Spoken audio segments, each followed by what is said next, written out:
The chaplain's voice filled the chapel void like oil spreading across water, slow and absolute. I stood at the center of the formation, ceramite locked, arms held at regulation distance from my sides. The strike cruiser trembled with distant macro fire. Through the vaulted ceiling, I could see the planet we would descend to within the hour, a gray sphere wrapped in smoke from its own burning refineries. "Brother Kairos of the 7th Company," the chaplain intoned. "You are summoned to correction." I had expected this. The summons had arrived 6 hours prior, delivered by servitor with all appropriate seals. What I had not expected was the presence of the entire company, arrayed in witness formation along the chapel walls. My brothers stood in their full warplate, bolters mag-locked, helms removed. Their faces were expressionless, the air tasted of incense and recycled oxygen. The chaplain descended from the pulpit, his Crozius inactive but visible.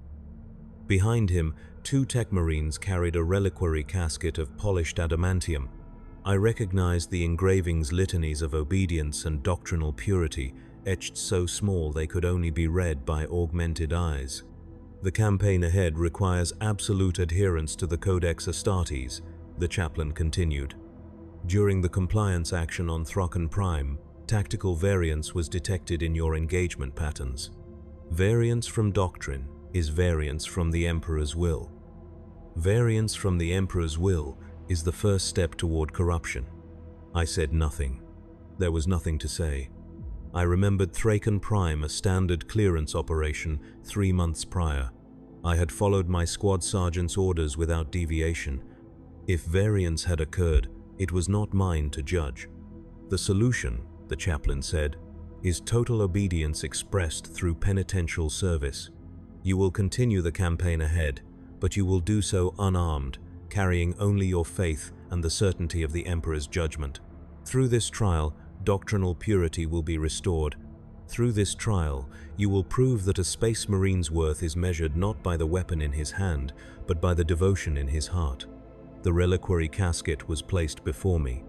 The seals broke with a hiss of escaping preservative gas. Inside, cushioned in red velvet, lay empty space, the exact dimensions of a bolter, a combat blade, and the auxiliary armaments I had carried for 63 years of service. "Surrender your war gear," the chaplain said. I detached my bolter from its magnetic housing. The weight left me like a held breath released. I placed it in the casket with both hands, aligning it precisely within the marked outline. The blade followed, then the frag grenades, the combat knife, the melter charges. Each item settled into its designated space with a soft click of contact. When the casket was full, the tech marines sealed it without ceremony. "Your armor will be modified," the chaplain said. "The machine spirits currently bonded to you have served with honor, but they are calibrated for armed combat. They will be dismissed and replaced with penitential wards. You will wear ceramite marked only by chapter iconography, no personal heraldry, no campaign badges, only what is required for atmospheric insertion and sustained operations." One of the tech marines approached with a data slate and a stylus of blessed silver. He held it before me without meeting my eyes. The litany of dismissal was already displayed, awaiting only my biometric signature. I pressed my thumb to the scanner. The armor's internal systems chimed once, a sound I had heard thousands of times, the acknowledgement of a command received and executed. Then silence. The machine spirits that had whispered guidance during combat, that had compensated for movement, that had become as familiar as my own heartbeat, they withdrew.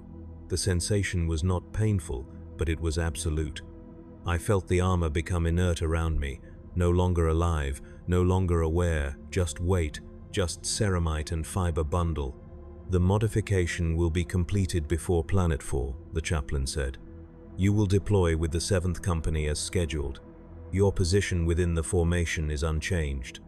Your duties will be assigned according to tactical necessity. Obedience is all that is required." He raised the Crozius, still unpowered, and traced the sign of the Aquila in the air between us. "The Emperor protects those who serve correctly. Go in his name and prove your faith through endurance." The deck shuddered. Somewhere far above, the bombardment cannons fired another salvo into the planet's industrial centers. The war had already begun. I was expected to join it within the hour, carrying nothing but the weight of my own ceramite skin. The company filed out in perfect silence. I remained standing in the empty chapel void, listening to the recycler's hum and the distant roar of engines preparing for descent. My hands, unburdened for the first time in decades, hung at my sides. I flexed my fingers experimentally. The joints moved smoothly. Everything functioned. I was whole, healthy, and completely correct in the eyes of doctrine.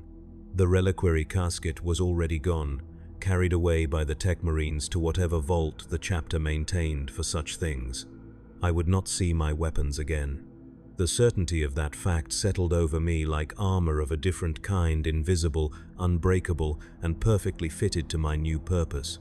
I descended to the armory deck where the modification was already underway.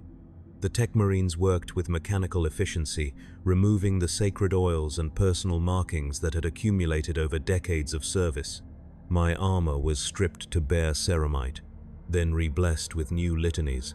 The penitential wards they applied were simple geometric patterns burned into the chest plate and pauldrons with laser-etching tools. No names, no honors, just the chapter symbol and a single word in High Gothic repeated across every surface: obsequium, obedience. The new machine spirits were minimal, designed only for atmospheric sealing and environmental monitoring. They did not speak, they did not guide. They simply maintained function without personality, without recognition. When the armor was resealed around me, I felt nothing, no bond, no acknowledgement. I was wearing a tool, not a companion. "Compliance confirmed," one of the tech marines said, reading data from his auspex. "Armor integrity at acceptable margins. Machine spirits stable and non-responsive to personal interface. Penitential configuration complete." I was dismissed without further ceremony. The deployment bay was 3 decks below, already filled with the organized chaos of preparation. My squad was checking their weapons, running final diagnostic sweeps, murmuring the pre-battle catechisms we had all memorized as neophytes. I joined them at my designated position within the formation. No one spoke to me. No one acknowledged the absence of my bolter or the altered markings on my armor. We simply stood together, waiting for the drop pods to cycle open. The squad sergeant, Brother Theron, a veteran of 2 full campaigns, finally turned to me. His face was carefully neutral. "Your orders are to maintain formation and advance as directed. You will absorb fire if engagement occurs. You will hold ground if required. Compliance with all tactical instructions is mandatory." "Understood," I said.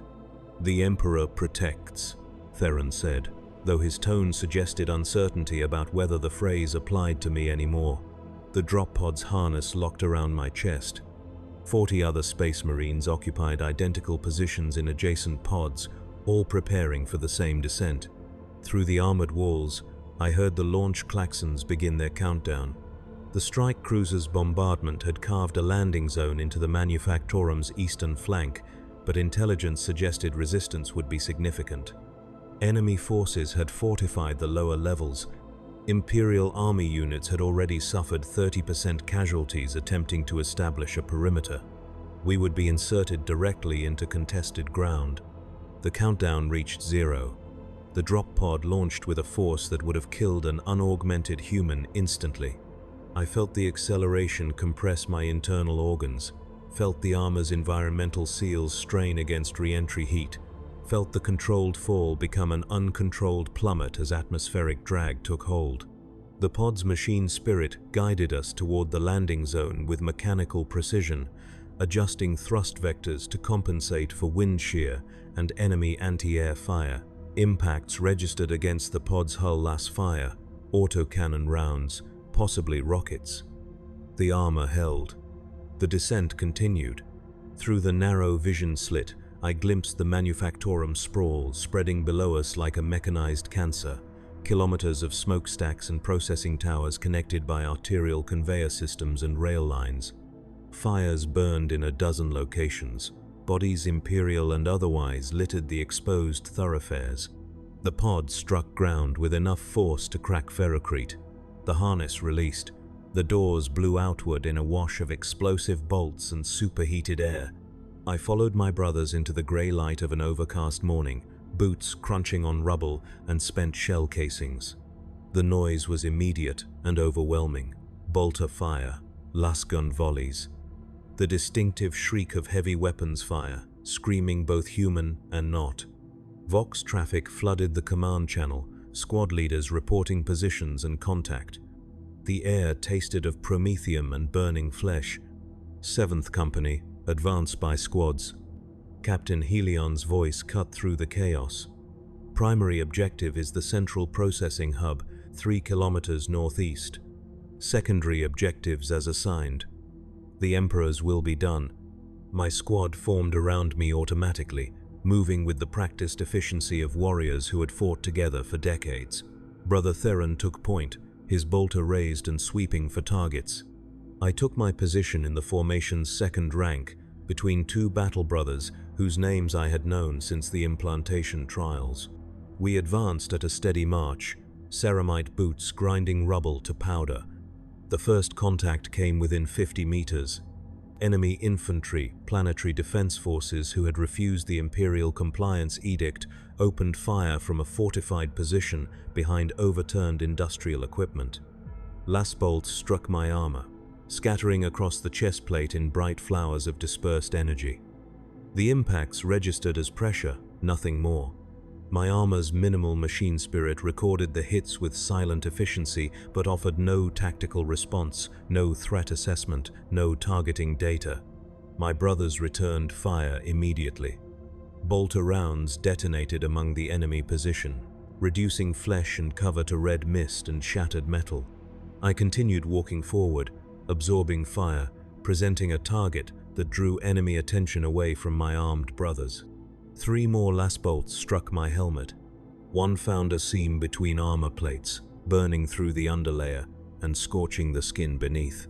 The pain was sharp and brief. I did not slow. The enemy position fell silent. We advanced through it without pause, stepping over bodies and burning equipment. The central processing hub rose ahead of us, a massive structure of reinforced ferrocrete and armored glass, 50 stories tall and windowless except for observation slits near the summit. Smoke poured from breaches in its lower levels. The sound of combat echoed from within. Squads Theron, Lucian, and Varro will enter through the southern breach. Captain Helion ordered, clear level by level. Resistance is expected to be heavy. Rules of engagement remain absolute. No civilian casualties are acceptable until compliance status is verified. We moved toward the breach, a ragged opening where Imperial bombardment had torn through the outer wall. The interior was darkness cut by emergency lighting and muzzle flashes. My squad entered in standard formation. I was positioned third in line, behind Theron and Brother Marcellus, ahead of the heavy weapons specialist and the squad's apothecary. Inside, the architecture became a maze of processing equipment and conveyor systems, all silent now, all coated in dust and debris. Bodies lay where they had fallen, workers in industrial coveralls, defense forces in mismatched armor, a few Imperial Army soldiers who had pushed too far ahead of their support. We advanced through the carnage without comment, following the tactical overlay that appeared on my brother's helmet displays but which my penitential armor did not provide. More contact. Enemy forces had barricaded a junction point ahead, using heavy machinery as cover. They opened fire the moment we appeared, concentrated volleys of las fire and stubber rounds that filled the corridor with light and noise. I felt impacts hammer across my entire body, chest, arms, legs, helmet. The armor held, but warnings would have been screaming if my machine spirits had been allowed to care. My brothers advanced under the cover of their own fire, moving from position to position with practiced efficiency. I simply walked forward, neither slow nor fast, absorbing the enemy's attention.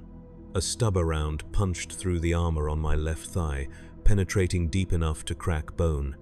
I felt the leg's strength falter, felt blood begin to pool in the boot, felt the pain spike and then recede as combat stimulants flooded my system. I continued walking. The barricade fell under concentrated bolter fire. We moved through it and deeper into the structure, climbing stairwells choked with debris and bodies, clearing rooms where resistance had already been broken by earlier assault waves. The operation continued for hours without pause. We encountered pockets of heavy resistance on the 7th, 12th, and 18th levels. Each time, I advanced while my brothers killed. Each time, I absorbed fire that might otherwise have found vulnerable points in my armed brothers' defenses. By the time we reached the central control hub on the 33rd level, I had been struck 147 times. My armor was scarred and burned.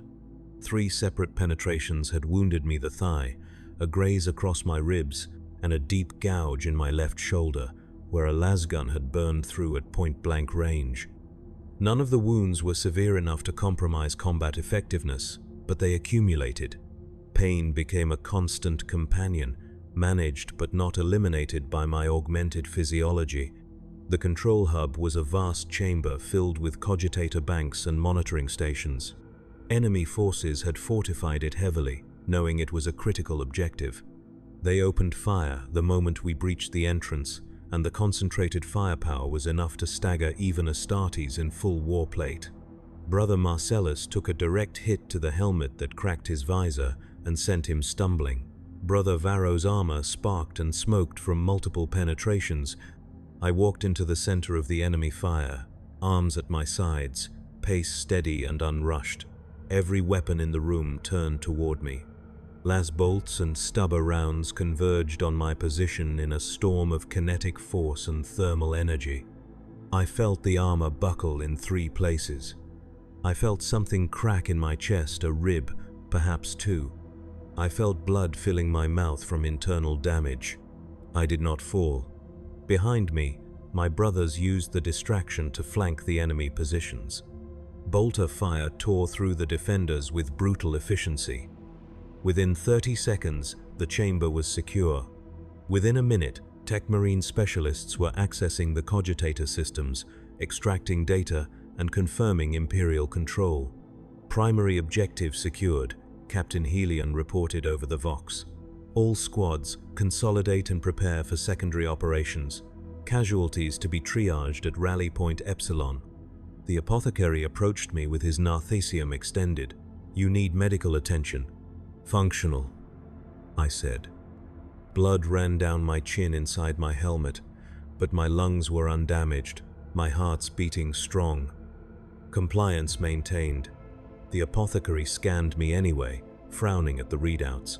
Multiple penetrations, fractured ribs, internal bleeding. You should be in restraint. Functional, I repeated. He marked something on his data slate and moved on to attend to Brother Marcellus, whose helmet damage was more severe. I stood in the center of the control hub, surrounded by the bodies of those who had died trying to kill me, and felt nothing but the dull ache of wounds that would heal and the persistent certainty that I had performed my function correctly. 3 hours later, we stood in what had been the Manufactorum's main assembly floor, now converted into a forward staging area. Imperial Army units moved through in organized columns, establishing supply lines and defensive positions. Servitors hauled equipment. Tech priests chanted over damaged machinery, assessing what could be salvaged and what must be destroyed. Captain Helion gathered the company for debriefing. 103 Space Marines stood in formation, some wounded, all functional. The captain's armor was scorched and dented but intact. He removed his helmet and surveyed us with the calm authority of a veteran who had commanded for longer than I had been alive. The Manufactorum is secure. Compliance enforcement will begin at dawn. Imperial governance will be established within the week. He paused, his gaze moving across the assembled warriors. Casualties were acceptable. Performance was within expected parameters. The Emperor is pleased with our service. No mention was made of my status. No acknowledgement of the fact that one member of the company had advanced through the entire operation without firing a single shot. I was simply counted among the total, one more Space Marine who had performed his assigned function. After dismissal, I found a quiet corner in the assembly floor's southern section and sat with my back against a support column. Other Space Marines rested nearby, cleaning weapons, reciting prayers of maintenance, or simply sitting in the peculiar stillness that follows combat. No one approached me. No one asked about my lack of armament. The absence was simply accepted, as if it had always been this way. I examined my armor in the dim light. The penitential wards were barely visible beneath the scoring and burn marks, but they remained intact. The word obsequium could still be read on the chest plate if one looked closely. The armor had protected me adequately, despite the punishment it had absorbed. The minimal machine spirits had maintained environmental sealing and structural integrity without complaint. The system functioned. Brother Theron sat down beside me without invitation. He stared at the far wall for a long moment before speaking. "You drew fire well today. Efficient." "I followed orders," I said. "Yes." He was silent again then. "Do you know when the trial ends?" "No." "Did they give you criteria, benchmarks to achieve?" "No." Theron nodded slowly. He cleaned his bolter with practiced motions, running a blessed cloth along the barrel and checking the magazine feed. The weapon gleamed even in the low light, well maintained and ready for immediate use. "The chaplain says that faith is proven through endurance, that the Emperor sees what we cannot measure." "Yes." "Then perhaps measurement is not required." He finished cleaning his bolter and stood. "Rest. We deploy again at dawn." I remained seated long after Theron left. The assembly floor gradually emptied as Space Marines retired to their assigned rest chambers or took positions on perimeter watch. I listened to the sound of the manufactorum settling around us, metal cooling, machinery powering down, the distant rumble of Imperial vehicles moving through the streets outside. Somewhere above, the strike cruiser maintained its orbit, guns trained on population centers that had not yet signaled compliance. The wound in my thigh had stopped bleeding. The cracked ribs would knit within days. The burns and lacerations were already scabbing over, my enhanced biology working with mechanical efficiency to repair damage. By morning, I would be functional again, ready to advance without weapon or hesitation, ready to absorb whatever fire the enemy directed at me. I closed my eyes and recited the litany of obedience, the words familiar and comforting. "I am the Emperor's will made manifest. I do not question. I do not deviate. I serve until service is no longer required, and then I serve more." The catechism continued for 347 verses, each one reinforcing the fundamental truth that had sustained me since my induction into the chapter. A Space Marine's purpose was service. Service required obedience. Obedience was measured by compliance with orders, not by personal desire or understanding. The chaplain had given me orders. I would follow them until different orders arrived. The logic was perfect and complete. I opened my eyes.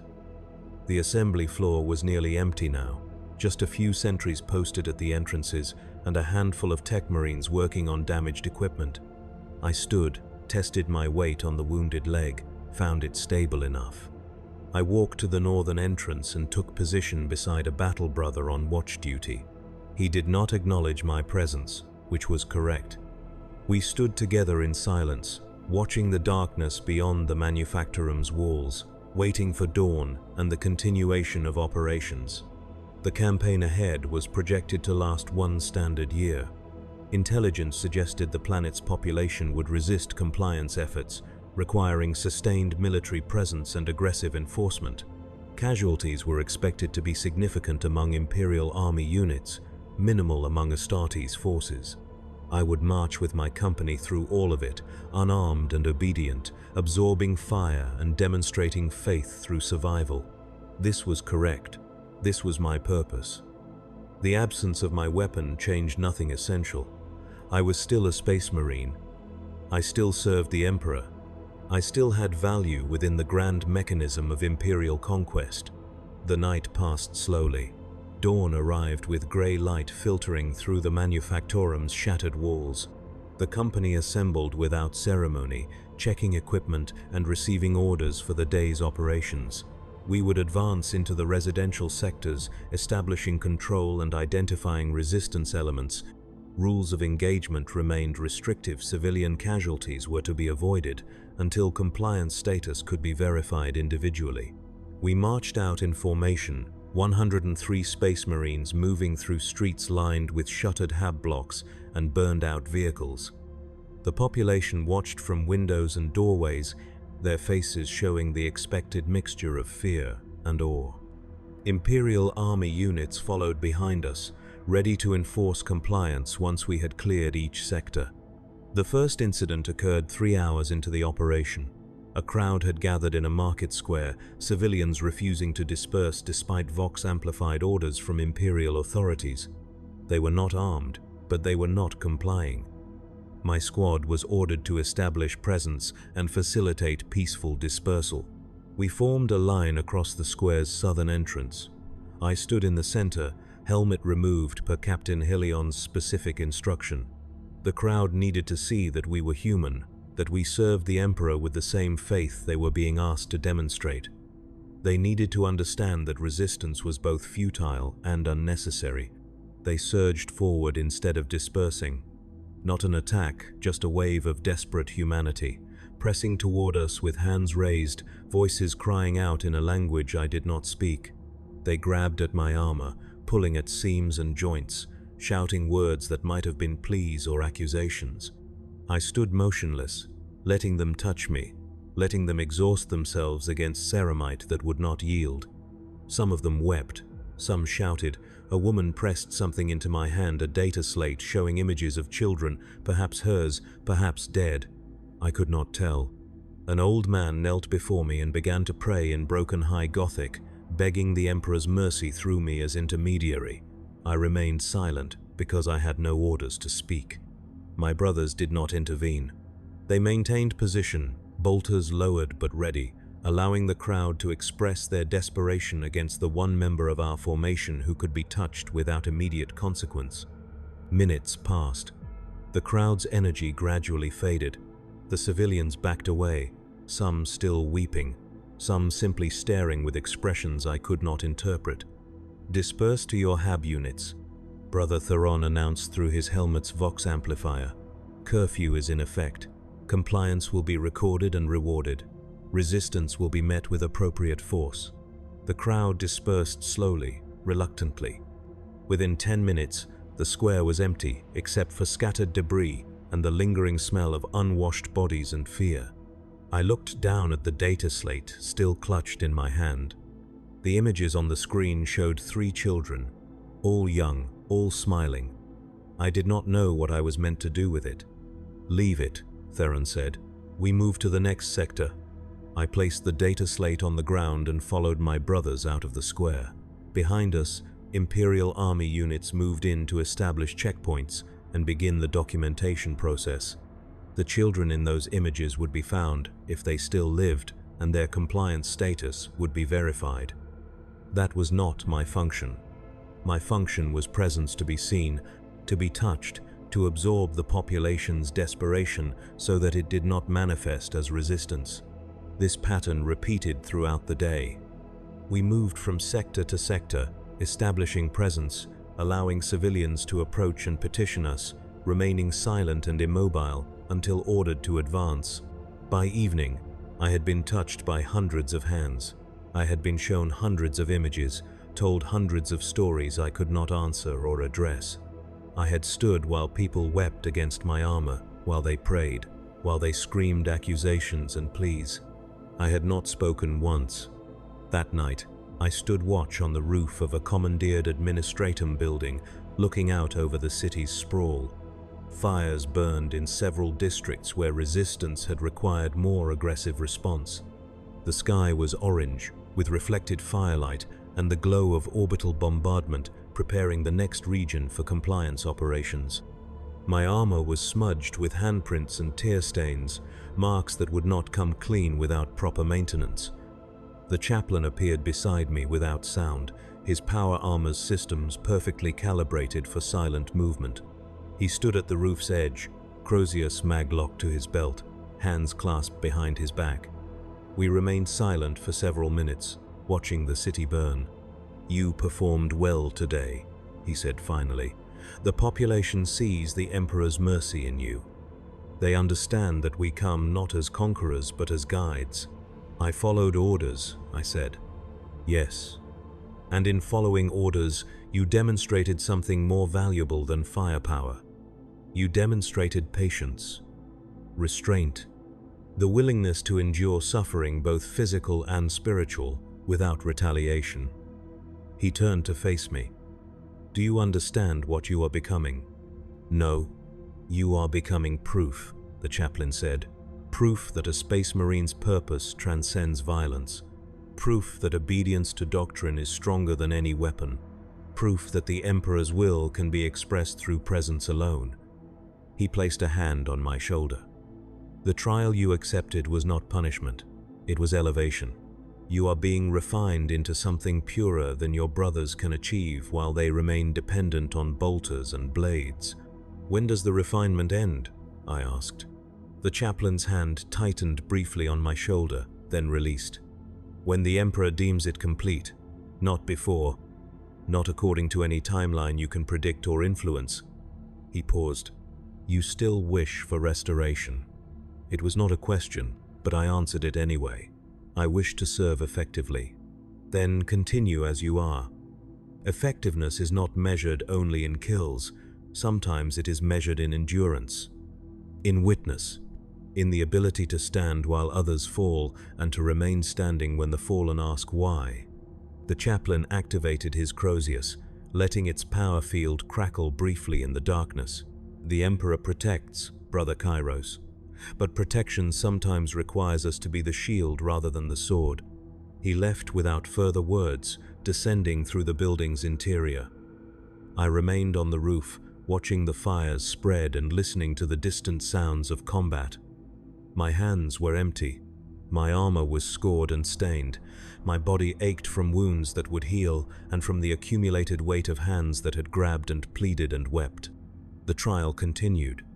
The trial would continue. That certainty settled over me like a second skin, heavier than ceramite, more binding than any oath sworn during my induction. I could not see its end because perhaps there was no end to see. Perhaps this was not a trial at all, but simply a new definition of service that I had not been taught to expect. I descended from the roof and found my assigned rest chamber a bare room with a reinforced pallet and basic maintenance facilities. I removed my armor piece by piece, inspecting each component for damage. The penitential wards were intact. The word obsequium remained clearly visible despite the day's wear. I cleaned the ceramite as best I could with the supplies available, scrubbing away the handprints and tear stains, restoring the surface to something approaching proper condition. When the armor was clean and re-blessed, I performed the evening catechisms. 347 verses, spoken aloud in the empty chamber, each word reinforcing the architecture of belief that sustained me. I did not think about my bolter sealed in its reliquary casket. I did not think about the combat blade I had carried for 6 decades. I did not think about restoration or timeline or the hope that this trial might end according to terms I could understand. I thought only about the next day's operations, about the orders I would receive, about the correct execution of whatever function I was assigned. That was enough. That had to be enough. Sleep came eventually, dreamless and brief. The campaign's rhythm established itself over the following weeks. We advanced through the planet's urban centers and industrial zones, encountering resistance that ranged from passive non-compliance to active insurgency. Imperial Army units suffered casualties at rates that required constant reinforcement from orbital reserves. The Astartes' presence remained minimal, 103 warriors spread across multiple operational theaters, moving wherever resistance proved most stubborn. I marched with my brothers through it all, absorbing fire during combat operations and absorbing desperation during compliance enforcement. The wounds accumulated burns, lacerations, penetrations that went deep enough to crack bone and pierce organs. The apothecary treated me after each engagement, sealing wounds and administering combat stimulants, marking my injuries in his records without comment. I healed and marched again. 3 months into the campaign, we were deployed to a mining complex in the planet's northern hemisphere. Intelligence suggested the complex had become a stronghold for organized resistance, with enemy forces using the underground tunnel networks to move weapons and personnel. The Imperial bombardment that preceded our insertion had been extensive, collapsing several major tunnels and sealing off sections of the complex entirely. We descended in drop pods again, landing directly atop the complex's primary shaft entrance. The ground was unstable, pocked with craters and fractured by seismic weapons. My squad moved toward the shaft entrance immediately, descending into darkness lit only by emergency lighting and the glow of our helmet lamps. The tunnels were narrow and low, forcing us to advance in single file. The walls pressed close, reinforced with industrial bracing that groaned under the weight of unstable geology above. Water dripped from somewhere unseen. The air was thick with dust and chemical residue from the bombardment. Contact came from ahead and behind. Simultaneously, enemy forces had let us enter the tunnels before springing their ambush. Gunfire filled the confined space with deafening noise and ricochets. A frag grenade detonated close enough to slam me against the tunnel wall. I felt the armor dent inward, felt ribs crack again, felt blood fill my mouth. The squad fought with brutal efficiency, but the confined space worked against us. Brother Varro took a direct hit to his helmet from a stubber on full automatic. The rounds penetrated, and he fell without sound. Brother Marcellus advanced over his body, returning fire until his bolter's ammunition ran dry, then continuing forward with combat knife in hand. I moved forward into the thickest concentration of enemy fire. Las bolts and solid rounds struck me from 3 directions, finding every weak point in armor already compromised by previous damage. Something punched through my right pauldron and shattered my collarbone. Another round penetrated my thigh, the same leg wounded during the first deployment and severed muscle. I stumbled, but did not fall. The tunnel ahead opened into a larger chamber, some kind of equipment depot or staging area. Enemy forces had fortified it heavily, using industrial machinery and ore containers as cover. My brothers advanced behind me, using my body as mobile cover, firing around me while I absorbed the enemy's response. The battle lasted 19 minutes. When it ended, the chamber was littered with bodies and burning equipment. Brother Varro was dead, his gene seed already recovered. 3 other brothers were wounded severely enough to require immediate evacuation. I remained standing, held upright partly by will and partly by the armor's rigid structure. The apothecary approached with his narthesium. His face was grim behind his helmet's lenses. "Sit down before you fall down." I sat. The apothecary worked quickly, sealing the worst wounds and injecting synthetic blood to compensate for loss.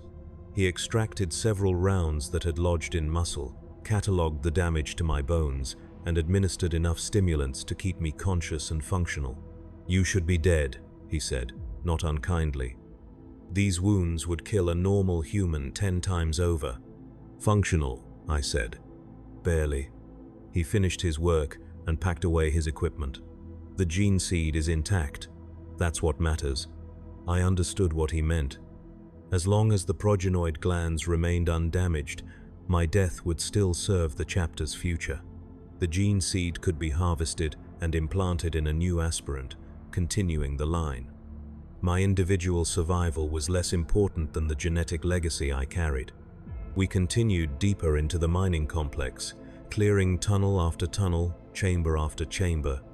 The fighting was close and brutal, the kind of warfare that favored aggression and speed over tactical sophistication.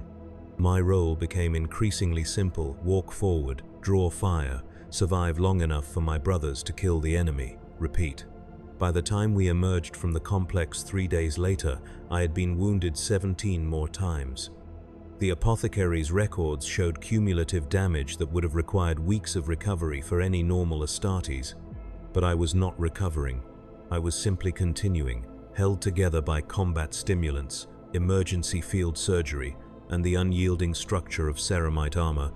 Captain Helion reviewed the casualty reports in the command post established on the complex's surface. 5 Space Marines dead, including Brother Varro.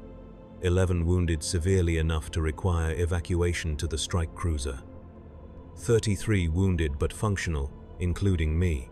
The captain's face showed no emotion as he marked each name on his data slate. "Acceptable losses," he said.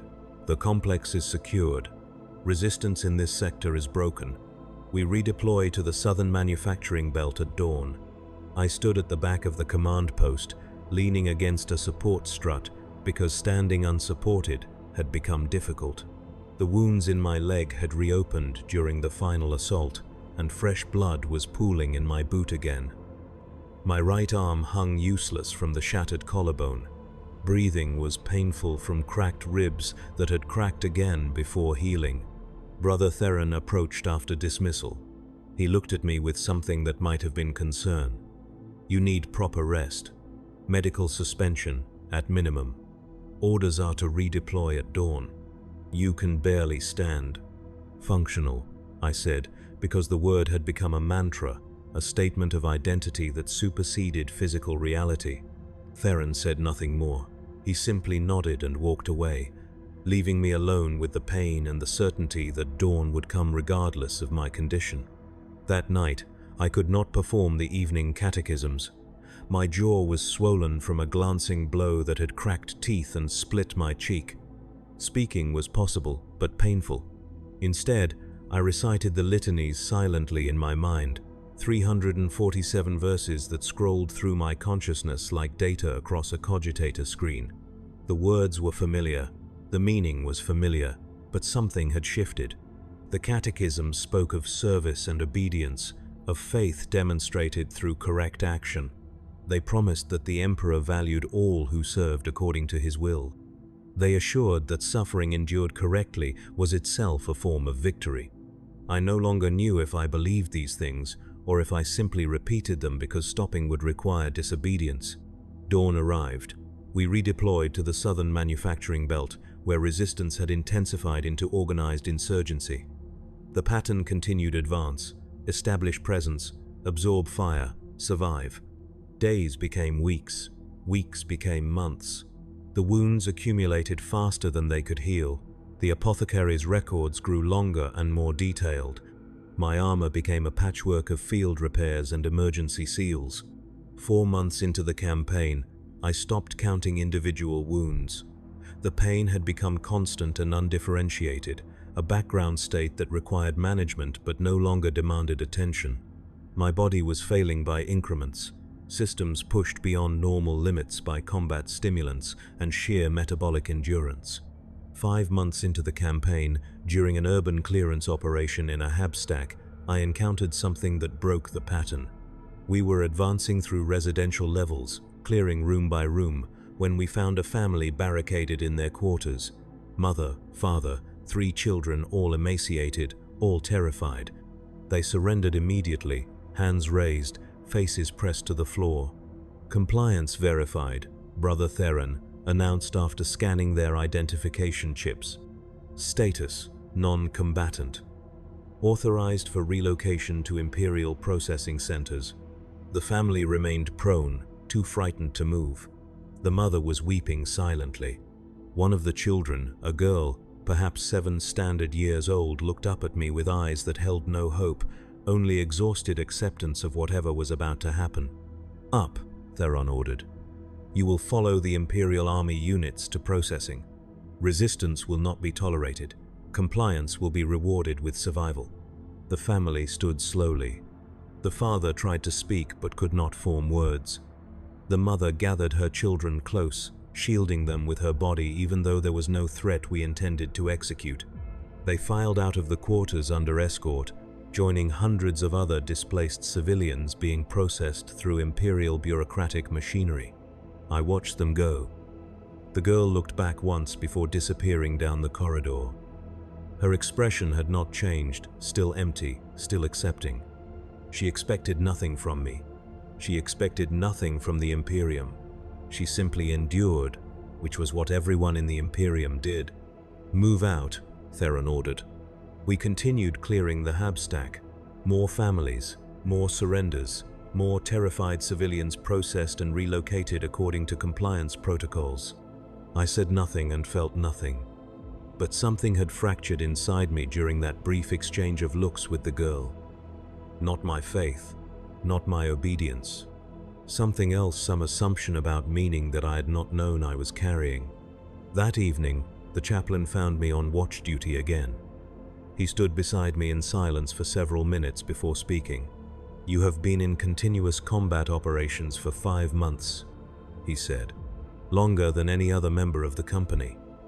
The apothecary reports that your physiology is approaching critical thresholds." "Functional," I said, because no other answer was possible. "Yes, functional." The chaplain's voice carried a weight I could not interpret. "Do you still believe the trial will end?" The question should not have been difficult. The answer should have been immediate and certain. But I could not speak it. Something had changed. Not my obedience, I would continue to follow orders until orders ceased. Not my faith, I still believed in the Emperor and the necessity of the Imperium.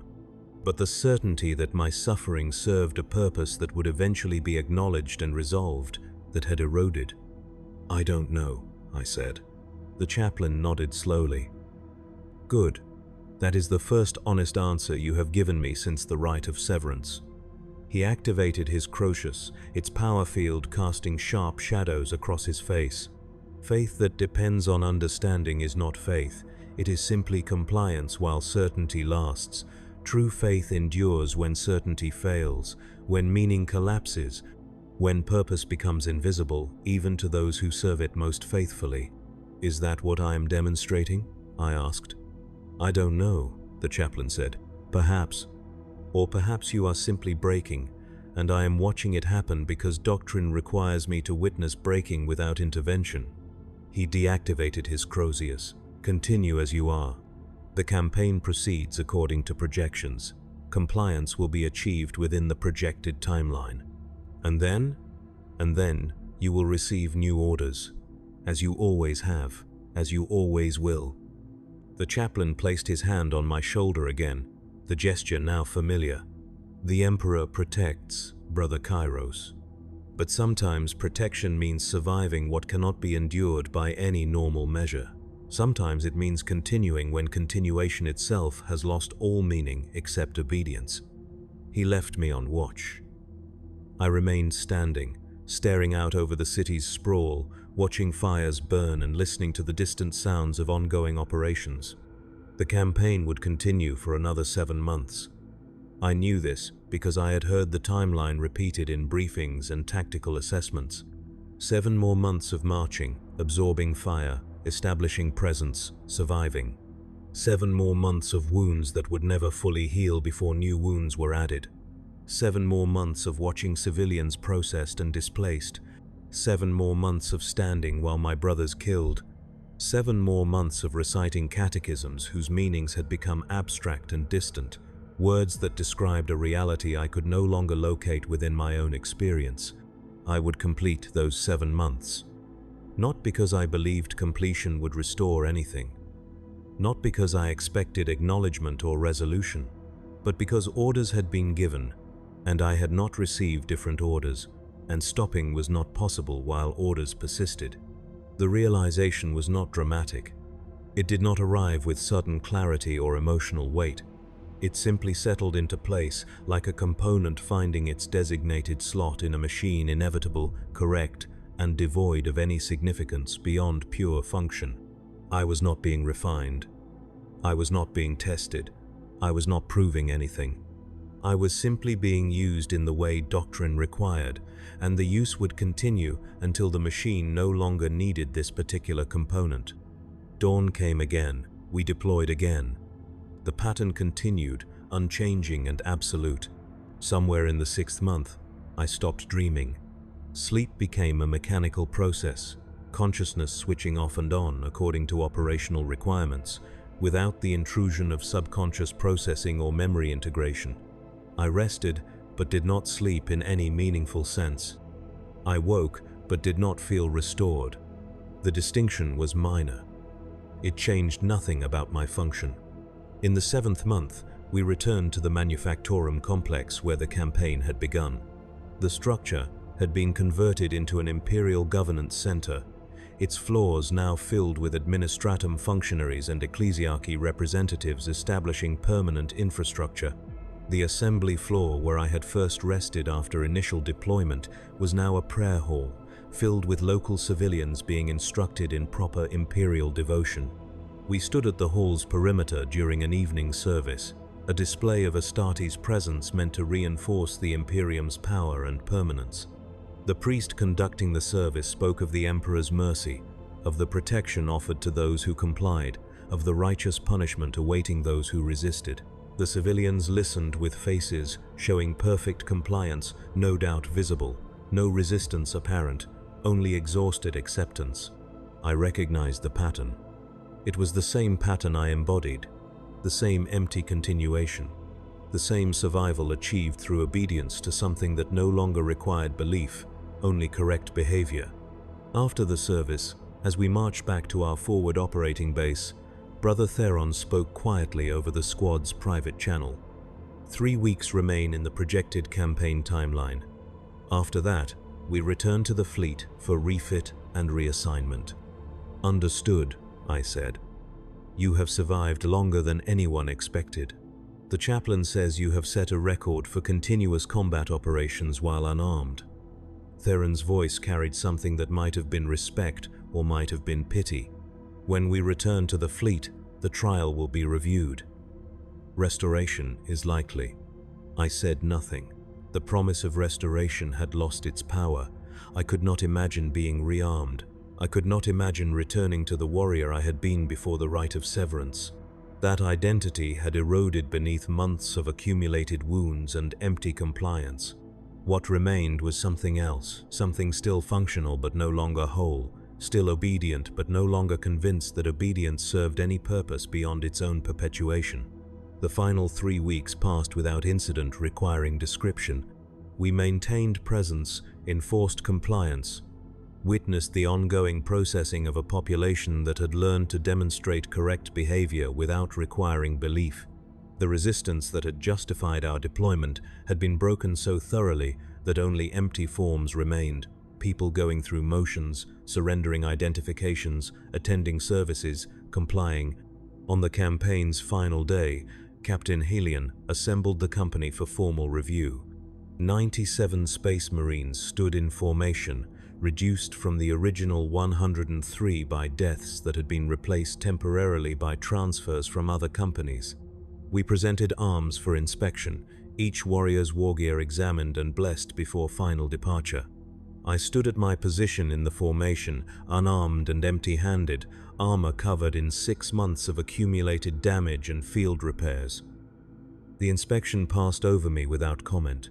No acknowledgement was made of my status, no recognition given for survival. I was simply counted among the total, one more warrior who had performed assigned functions.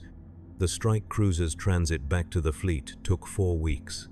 During that time, the company underwent standard post-campaign procedures, medical evaluation, equipment maintenance, doctrinal reinforcement. The chaplain conducted daily services. The apothecaries documented our injuries and began extended healing protocols for those requiring it. I received medical attention that went beyond field surgery for the first time in months. Bones were properly reset, organs were repaired, scar tissue was cleared and replaced with synthetic growth. The stimulants that had sustained me were gradually reduced, allowing my natural metabolism to resume normal function. I spent 18 hours per day in medical suspension, my body suspended in nutrient gel while apothecaries worked to undo 6 months of cumulative damage. When I finally emerged from medical suspension, the apothecary who oversaw my treatment presented me with a detailed record of my injuries. The document ran to 43 pages, cataloging every wound, every broken bone, every instance of organ damage or tissue trauma. At the bottom, a single notation: survival probability calculated at initial deployment, 4.7%. Actual survival, confirmed. Conclusion: subject demonstrates extreme deviation from expected parameters. "You should not have survived," the apothecary said. "Not with this level of accumulated trauma. Not while maintaining combat operations without pause." He looked at me with something approaching scientific curiosity. "What kept you functional?" "Orders," I said. He marked something on his data slate and dismissed me. 2 days before we reached the fleet anchorage, I was summoned to the chaplain's sanctum. The chamber was sparse, decorated only with chapter iconography and a few personal items, a combat blade from the chaplain's own service, a data slate containing doctrinal texts, a small reliquary holding blessed oils. The chaplain stood before his altar, Crozius maglock to his belt, hands clasped behind his back. He did not turn when I entered. "The campaign concluded successfully," he said. "Compliance was achieved within projected timelines. Casualties were acceptable. The Emperor's will was served." He paused. "You survived." "Yes, against all reasonable expectation." He turned to face me now. "The trial you accepted has concluded. Your performance has been reviewed by the Reclusium and deemed exemplary. You demonstrated absolute obedience under sustained pressure. You maintained doctrinal purity without deviation. You proved that a Space Marine's value transcends armament." I waited for the word that should follow. Restoration, rearmament, return to standard combat status. The word did not come. "However," the chaplain continued, "the review process has raised questions that require further examination. Your survival suggests capabilities that were not previously documented. Your endurance indicates potential applications for specialized operations. The Reclusium has determined that additional evaluation is necessary." "What form will evaluation take?" I asked. "You will be temporarily assigned to a penitential cadre attached to Crusade Fleet Validus. The cadre consists of Astartes from multiple chapters, all undergoing doctrinal correction for various impurities. You will serve with them for an indefinite period while further assessment is conducted." The chaplain's expression remained neutral. "This is not punishment. It is optimization. The Imperium has many uses for warriors who demonstrate your particular combination of endurance and obedience. When does reassignment occur?" "Upon arrival at fleet anchorage. You will transfer to the Crusade fleet immediately." The chaplain stepped closer, his voice lowering. "You wish to ask whether restoration will ever occur?" "Yes." "I cannot answer that question. The timeline is no longer determined by the chapter's reclusium. It is determined by Crusade Fleet command structures that answer to authorities higher than our chapter master." He placed his hand on my shoulder one final time. "Continue as you have. Obey all orders. Trust that the Emperor's plan extends beyond any individual's understanding. That is all that remains available to you." The blessing that followed was brief and formal. When it concluded, I was dismissed. I walked through the strike cruiser's corridors, past battle brothers who no longer acknowledged my presence, past armories filled with weapons I was not authorized to touch, past training halls where new aspirants learned to kill with the efficiency expected of all Astartes. I returned to my quarters and found them already cleared, my personal effects packed into a single container suitable for transfer. The armor I had worn for 6 months stood on its maintenance rack, cleaned and repaired, the penitential wards still visible on every surface. The word obsequium gleamed in the chamber's low light, burned so deep into the ceramite that no amount of maintenance could remove it. I sat on the bare pallet and waited for transfer orders. Time passed without measurement. Eventually, a servitor arrived with a data slate containing my new assignment details. I read them without reaction. Assigned to Penitential Cadre Theta 9. Attached to Crusade Fleet Validus. Duration: indefinite. Pending further review.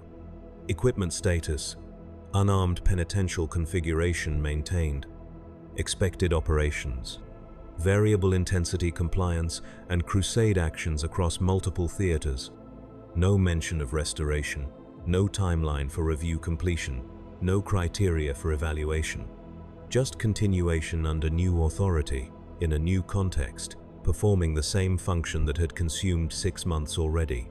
I acknowledged receipt of the orders and gathered my single container. The transfer would occur within hours. I had time only for final rituals, the evening catechisms, a brief meditation before the chapter's shrine, a last walk through corridors I had known for decades. I found myself in the chapel void where the rite of severance had been conducted.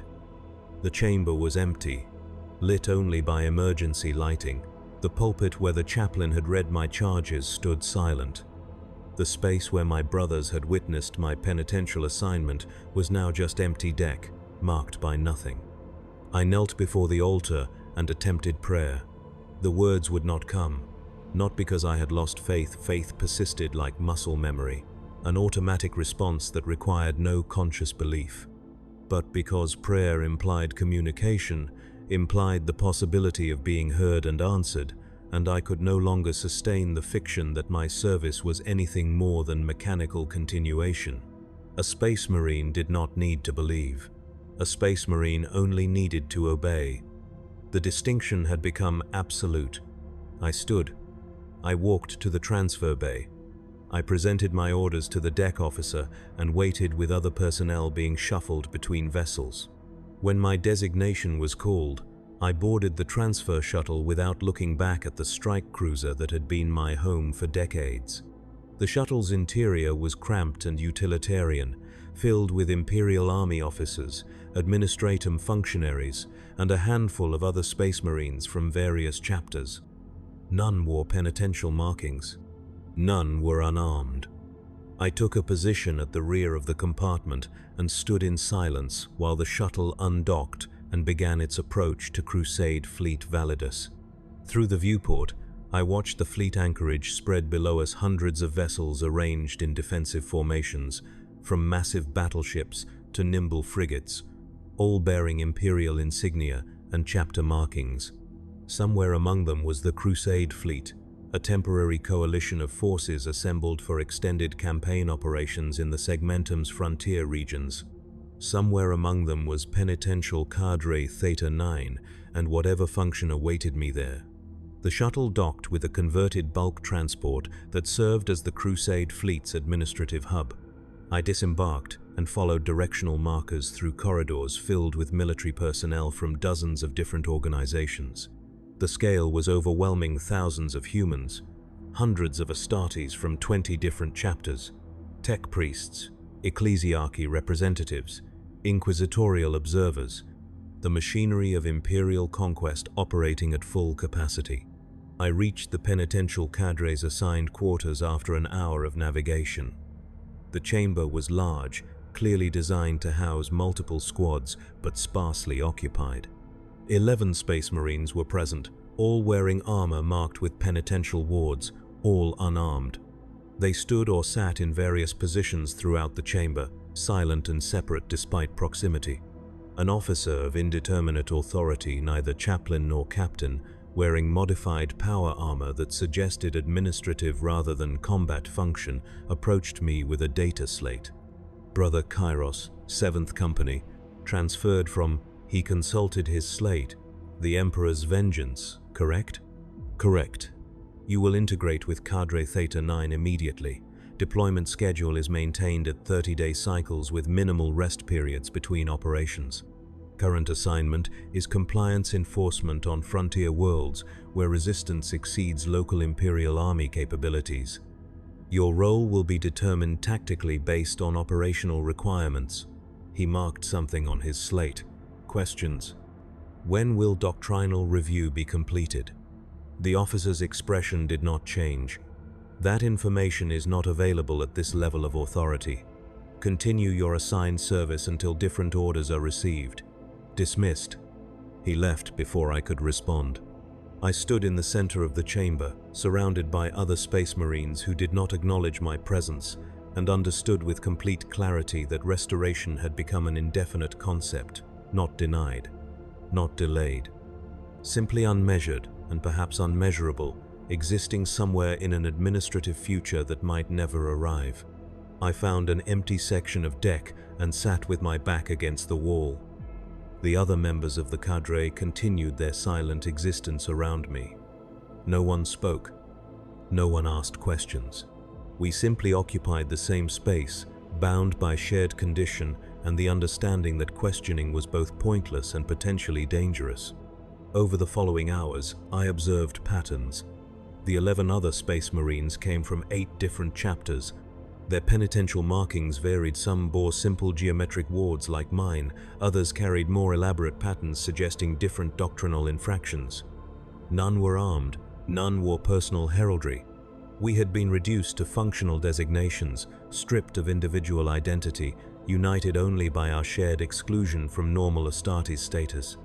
A 12th member of the cadre entered the chamber 6 hours after my arrival.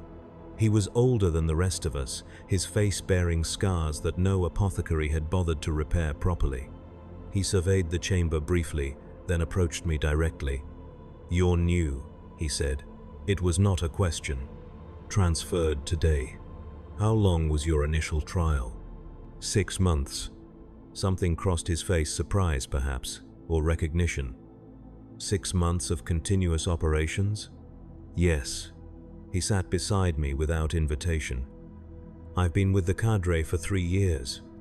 Brother Hadrian," he gestured toward a Space Marine sitting across the chamber, "has been here for 7. The longest serving member is Brother Tarvos. 11 years. I looked where he indicated. The Space Marine he'd identified as Tarvos was performing maintenance on his armor with methodical precision, paying no attention to our conversation. 11 years. The timeline was incomprehensible. "Does evaluation ever conclude?" I asked. "Define conclude." The older Space Marine said. "We continue operations. We survive. New members arrive. Occasionally someone is transferred elsewhere, but I've never witnessed a restoration to standard combat status. The system functions perfectly without requiring resolution. What is the purpose?" "Absorption." He said it without emotion, as if describing a technical specification. "We absorb casualties that would otherwise fall on armed brothers. We absorb moral strain that would otherwise corrode belief.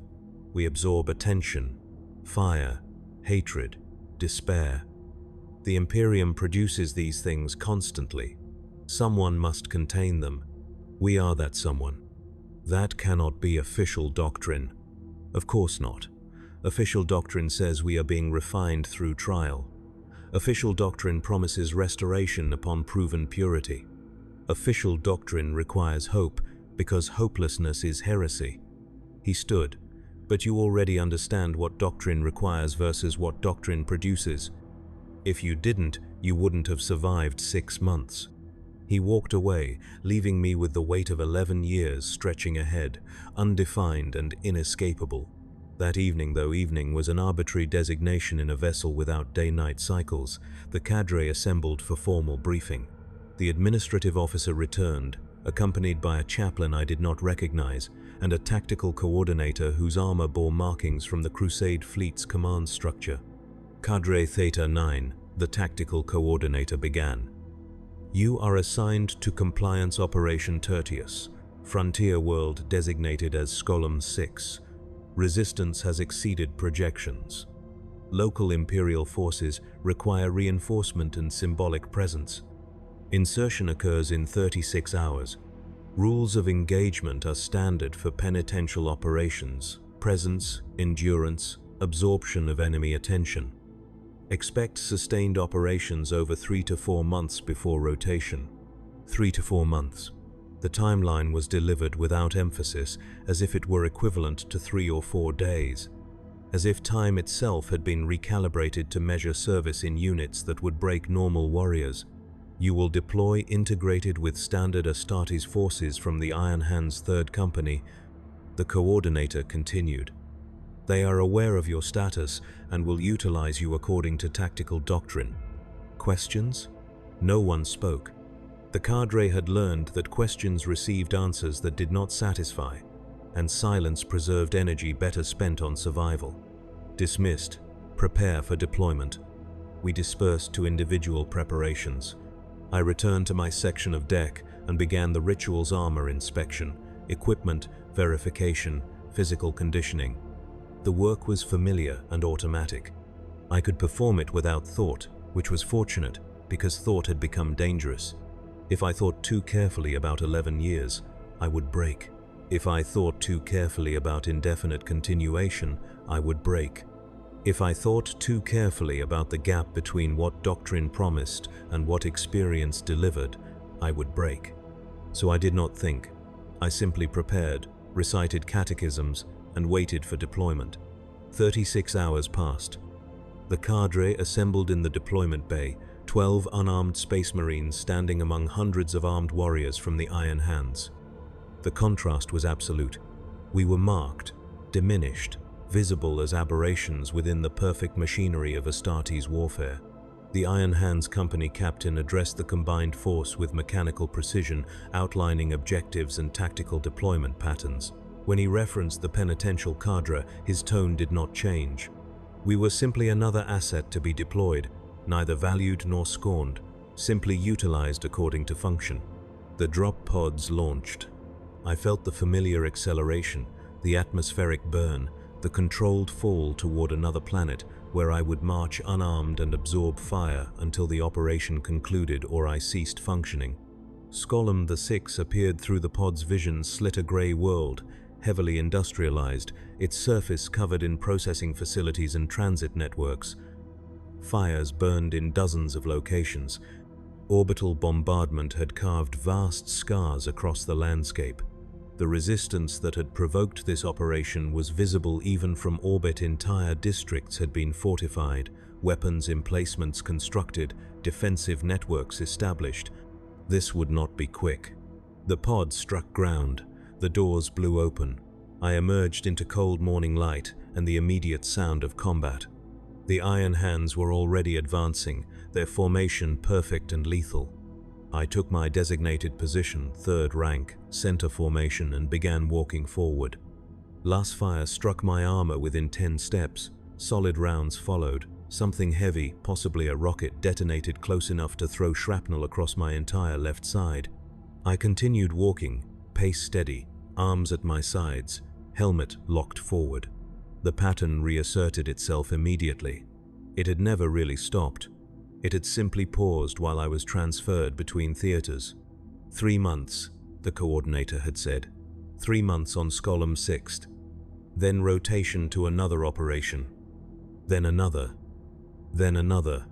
The machinery of Imperial conquest required constant fuel, and the penitential cadre was part of that fuel warriors who could be deployed continuously because we had already accepted that survival was not victory, only continuation.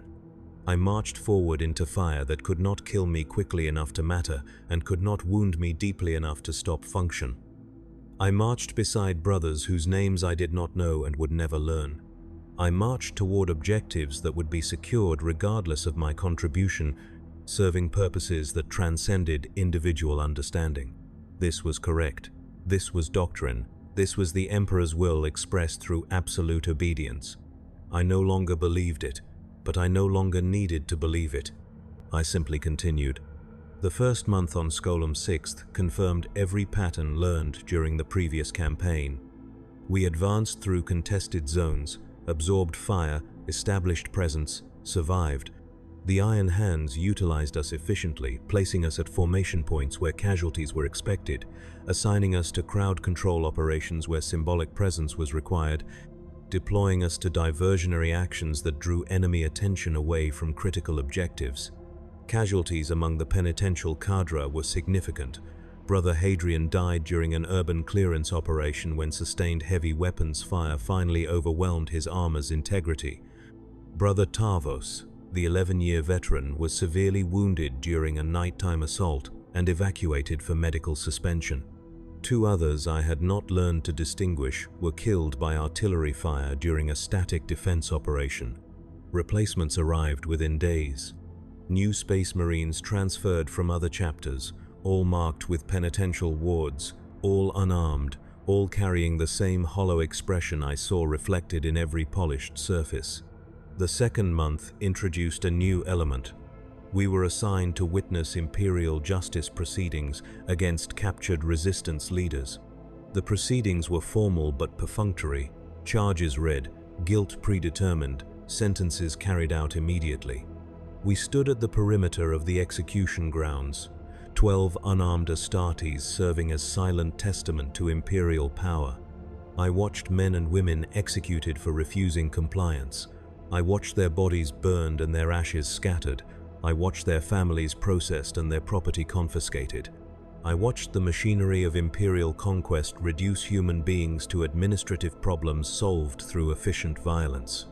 I felt nothing.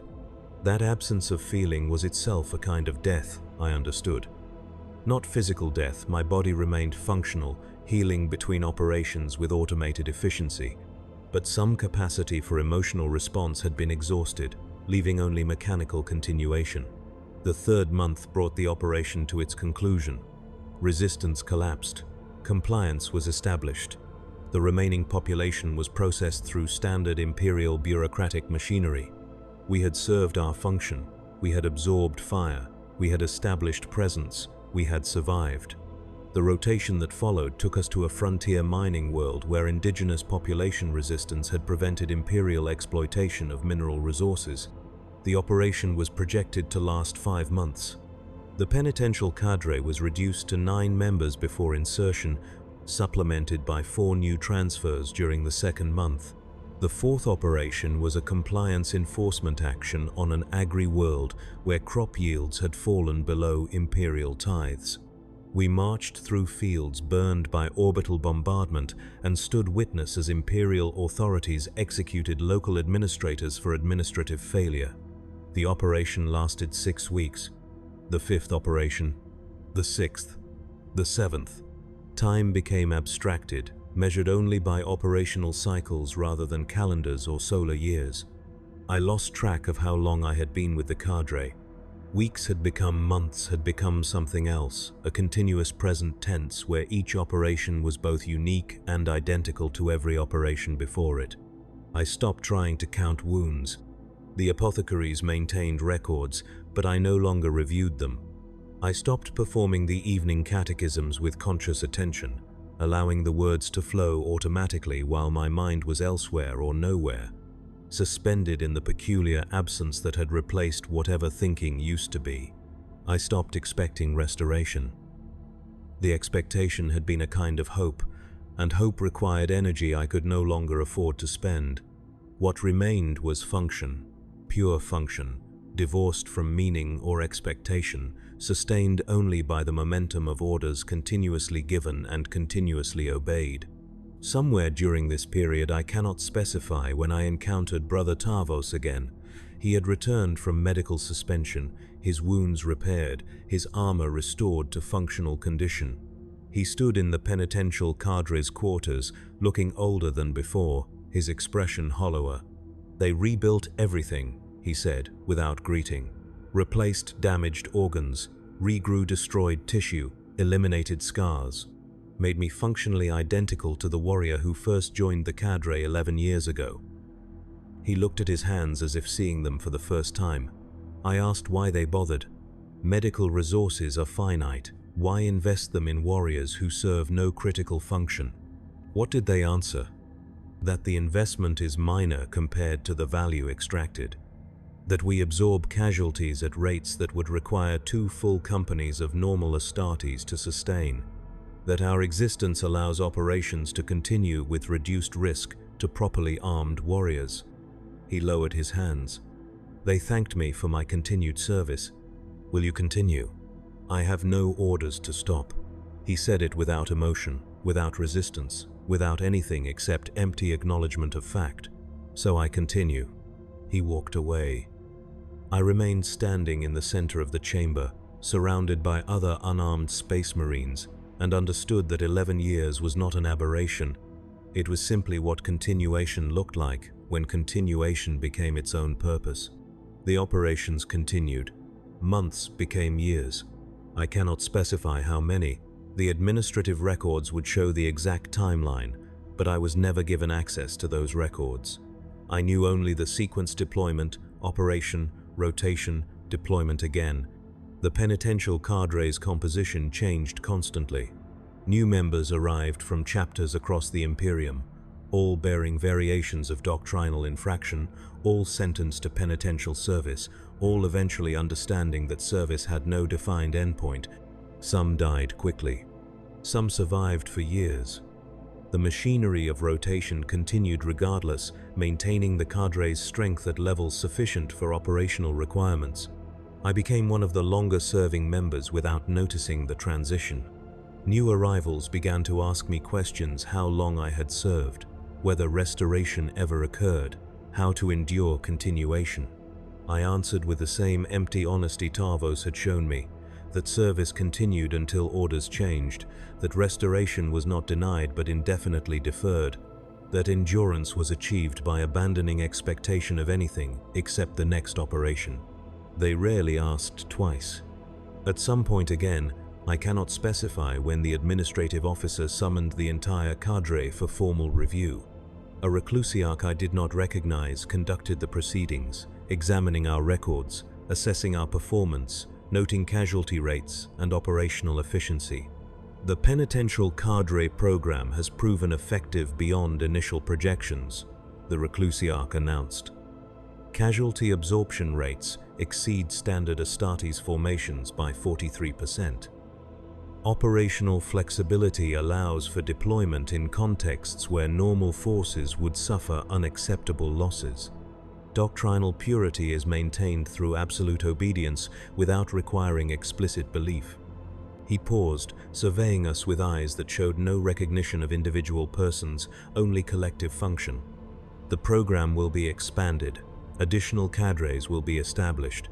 Your service has validated a new model for Astartes deployment. No mention of our individual trials, no acknowledgement of suffering or endurance, just validation of a system that had discovered a use for broken warriors who could still follow orders. Continue your assigned service, the reclusiarch concluded. The Emperor is pleased with your sacrifice.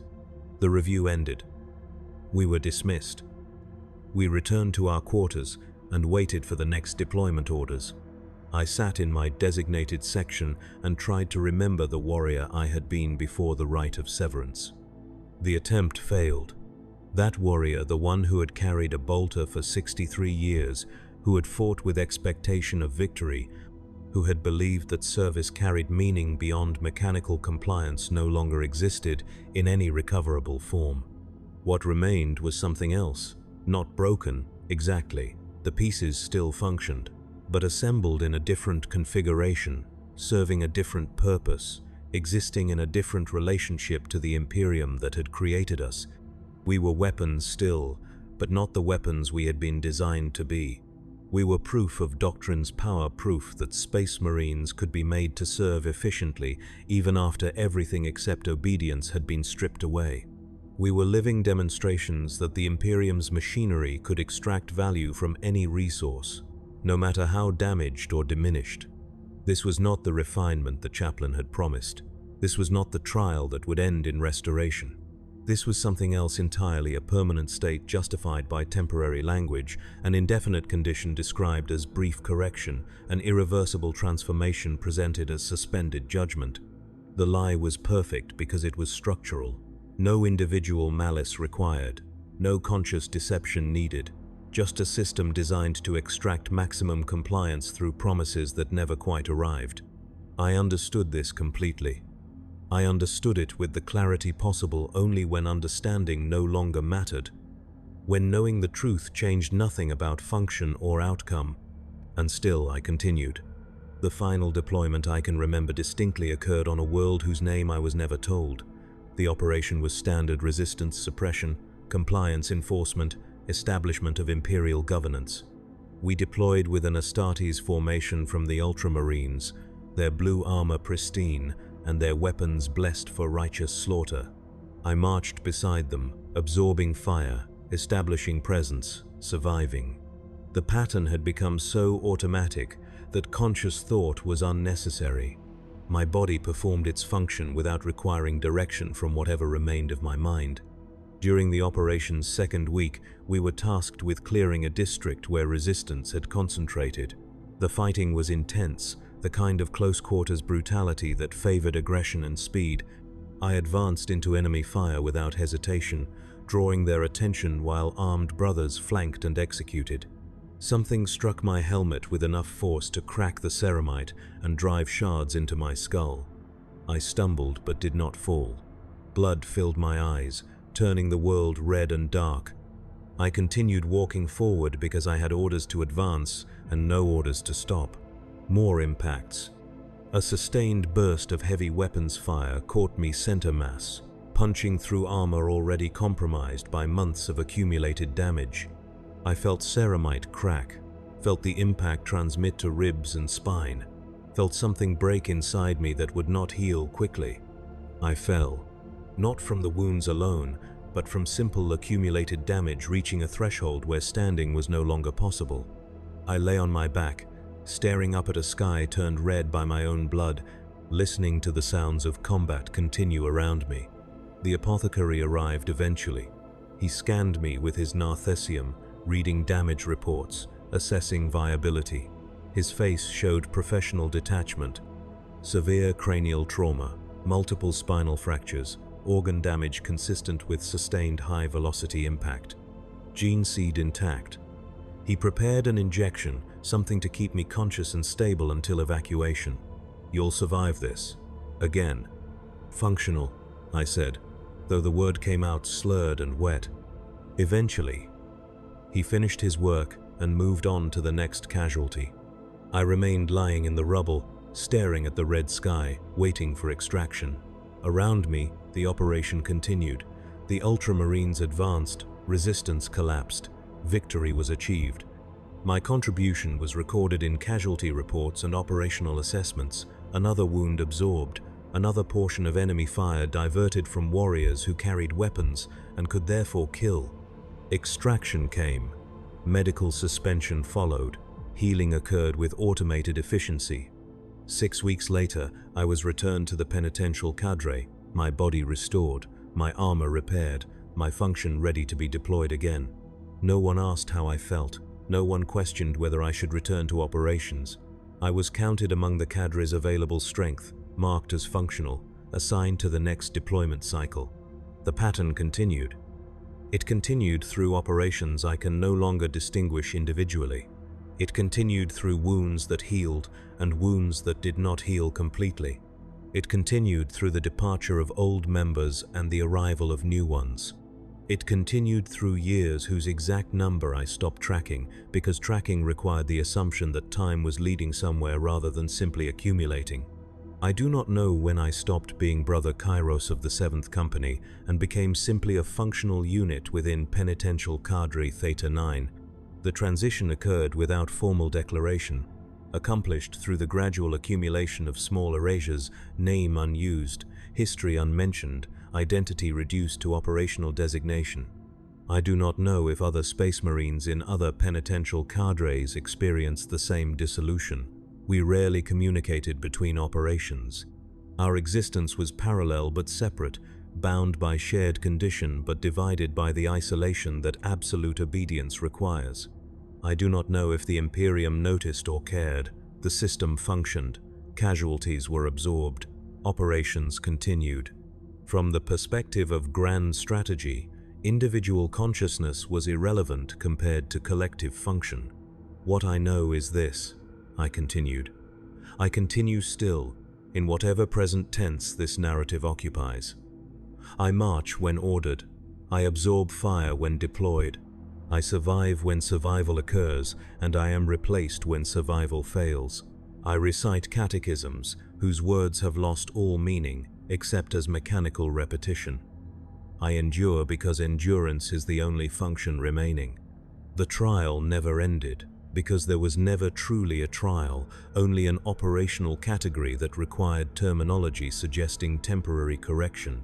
The restoration never came because restoration was never intended, only efficiency that required language suggesting eventual resolution. I am not being refined. I am being used in exactly the way the Imperium has always used every resource available to it completely, efficiently, and without concern for anything except function. This is not tragedy. Tragedy requires the possibility of alternative outcomes. This is simply how systems operate when designed to extract maximum compliance. I am proof that Space Marines do not need weapons to serve the Imperium. I am proof that obedience can continue long after belief has eroded. I am proof that the machinery of conquest is so vast and so efficient that it can find use for even broken components, so long as those components remain willing to follow orders. I will continue until I cease functioning. Another warrior will take my place. The cadre will persist. The operations will continue. The Imperium will extract value from our existence until no value remains. And then it will extract value from our deaths. The Emperor protects, doctrine teaches. But protection was never the purpose. Control was the purpose. Compliance was the purpose. Continuation without question or hope or meaning beyond pure obedience, that was always the purpose. I understand this now. I understood it years ago. Understanding changes nothing. I continue.